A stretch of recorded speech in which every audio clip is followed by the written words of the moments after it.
நம்முடைய தலைவர் அவர்கள், முதலமைச்சர் அவர்கள் ஓரணியில் தமிழ்நாடு அப்படின்ற அந்த முன்னெடுப்ப இன்றைய தேதியில இதுவரைக்கும் நம்முடைய கழகத்துல 2 கோடி பேரை உறுப்பினர்களா நம்ம சேர்த்திருக்கிறோம். இது ஏதோ நம்ம மிஸ்டு கால் கொடுத்து சேர்க்கல, நாம மிஸ்டு கால் சேர்த்து கட்சியில ஆள் சேர்க்கிற கட்சிக்கு நம்ம கட்சி கிடையாது. நாம சொந்த கால நம்புற கட்சி நம்முடைய திராவிட முன்னேற்ற கழகம்.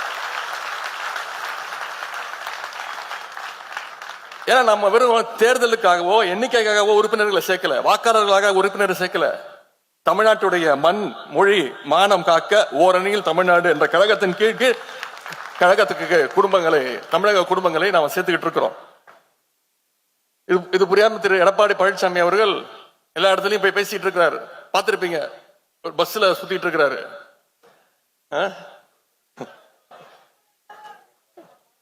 அதுல சொல்றாரு, திமுக தேர்தல் வந்த உடனே எல்லாரோட தமிழ்நாட்டு மக்களுடைய வீட்டு கதவெல்லாம் போய் தட்டிக்கிட்டு இருக்கு அப்படின்னு. நான் ஏற்கனவே அதற்கு பதில் சொன்னேன். திரு எடப்பாடி பழனிசாமி அவர்களே, நாங்க ஒன்னும் உங்களை மாதிரி அமித்ஷா வீட்டு கதவையோ கமலாலயம் வீட்டு கதவையோ திருட்டுத்தனமா போய் தட்டல. எங்க தமிழ்நாட்டு மக்களுக்கு செஞ்சிருக்கக்கூடிய திட்டங்களோட உரிமையோட போய் ஒவ்வொரு உறுப்பினர்களையும் ஒவ்வொரு வாக்காளர்களையும் தைரியமா போய் சந்திச்சுட்டு இருக்கிறோம். உங்களால சந்திக்க முடியுமா?